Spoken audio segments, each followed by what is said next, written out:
80 शब्द प्रति minute. Start. Bharat विश्व की सबसे पुरानी सभ्यताओं में से एक है, जिसमें बहुरंगी विविधता और समृद्ध सांस्कृतिक विरासत है। इसके साथ ही यह अपने आप को बदलते समय के साथ ढालती भी आई है।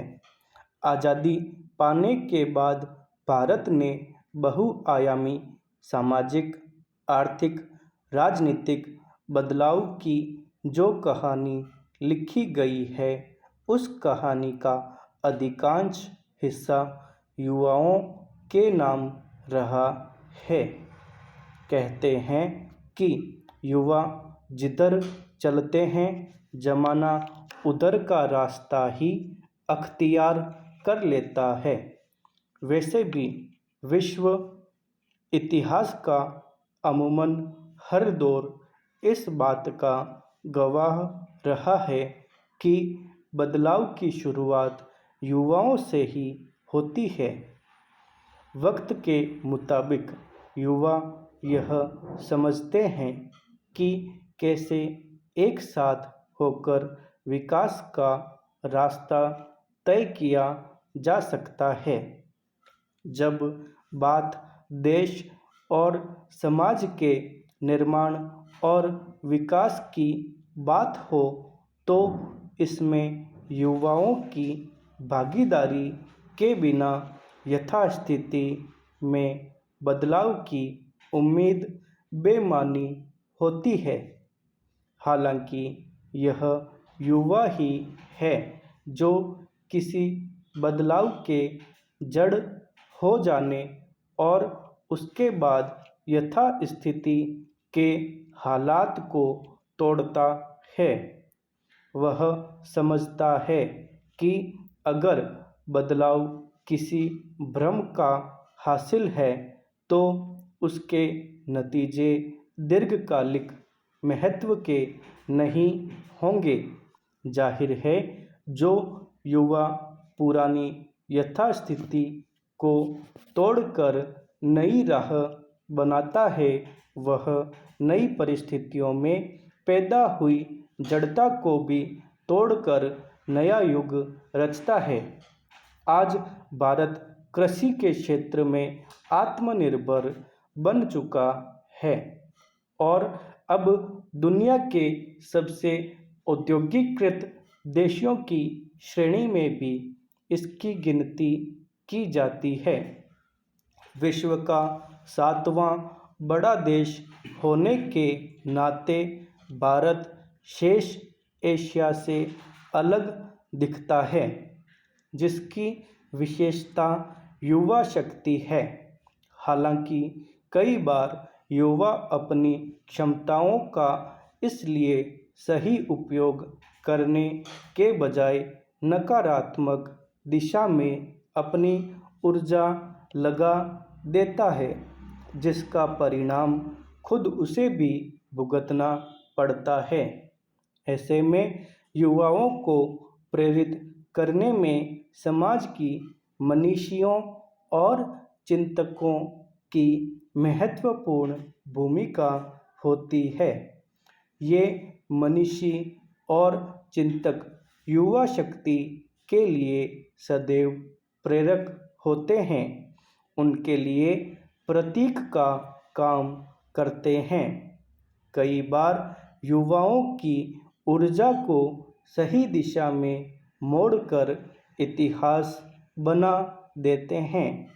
सामान्य तौर पर ऐसे लोग समय समय पर देश काल और परिस्थिति के अनुसार बदलते रहते हैं, लेकिन कुछ ऐसे व्यक्तित्व अपने स्थिर और ठोस चरित्र के साथ सबके लिए प्रेरणा बन जाते हैं। ऐसे ही एक कालजयी शख्सियत हैं स्वामी विवेकानंद, जो पावन चिंतन धारा आश्रम के भी प्रेरणा स्रोत हैं। अपनी युवावस्था में ही दुनिया के लिए वे कितने अहम हो गए, यह किसी से छिपा नहीं है। यूँ भी किसी भी व्यक्ति की युवा आयु वीरता, बाहुबल, उत्तेजना, जिज्ञासा, न्यायपूर्ण दृष्टिकोण और ऐसे ही कई सारे गुणों से भरी हुई होती है। इसकी एक मिसाल इस रूप में देखी जा सकती है कि जब पूरा विश्व एक अदृश्य शक्ति कोरोना से जूझ रहा था, उस वक्त भारत का युवा देश के प्रति पूरी तरह से समर्पित था। आज विज्ञान, प्रौद्योगिकी, गणित, वास्तुकला, इंजीनियरिंग और अन्य क्षेत्रों में युवाओं ने बहुत प्रगति की है, जिससे देश का मान सम्मान भी बढ़ा है। युवा शक्ति भारत की सर्वोच्च शक्ति है और उन्हें दृढ़ संकल्प लेकर कठोर मेहनत करके अपना समाज और अपने देश का विकास करना है। ऐसी कोई समस्या नहीं है जिसका सामना वे नहीं कर सकते, मगर आज कुछ युवा सही मार्ग से भटकते दिखाई देते हैं। उन्हें अपने और पराये में फ़र्क नज़र नहीं आ रहा। सच यह है कि उन्हें उनके मार्ग से दिग्भ्रमित किया जा रहा है। समय समय पर इसके उदाहरण भी देखे गए हैं कि जब युवा का रास्ता खो जाता है, तब बहुत कुछ अच्छा भी खराब होने के रास्ते पर बढ़ चलता है। दरअसल इसी उम्र में युवा पीढ़ी परियोजनाएं, खेल और अन्य संकल्पनाओं को नियंत्रित करना सीखते हैं। इस आयु में लोगों को गंतव्य की ओर बढ़ने का समय मिलता है, जिसे व्यावसायिक जागरूकता और व्यक्तिगत मतभेदों के महत्वपूर्ण अध्ययन के माध्यम से संभव बनाया जा सकता है।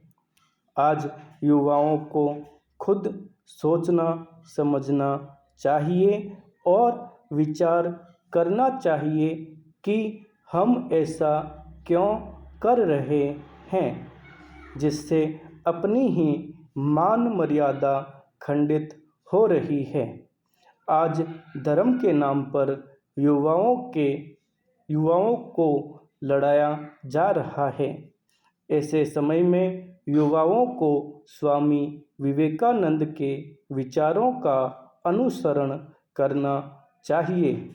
शिकागो में विश्व धर्म सम्मेलन के अपने भाषण में विवेकानंद ने कहा था कि हम सिर्फ सार्वभौमिक सहनशीलता में ही केवल विश्वास नहीं रखते हैं, बल्कि हम दुनिया के सभी धर्मों को सत्य के रूप में स्वीकार करते हैं। मैं गर्व करता हूँ कि मैं एक ऐसे देश से हूँ जिसने इस धरती के सभी देशों और धर्मों के परेशान और सताए गए लोगों को शरण दी है। उन्हें युवाओं की ऊर्जा पर बहुत भरोसा था। वे कहते थे कि युवा वह होता है जो बिना अतीत की चिंता किए अपने भविष्य के लक्ष्यों की दिशा में काम करता है। आज ज़रूरत है देश की राजनीति में युवाओं की व्यापक भागीदारी सुनिश्चित की जाए ताकि देश को एक नई दिशा मिले।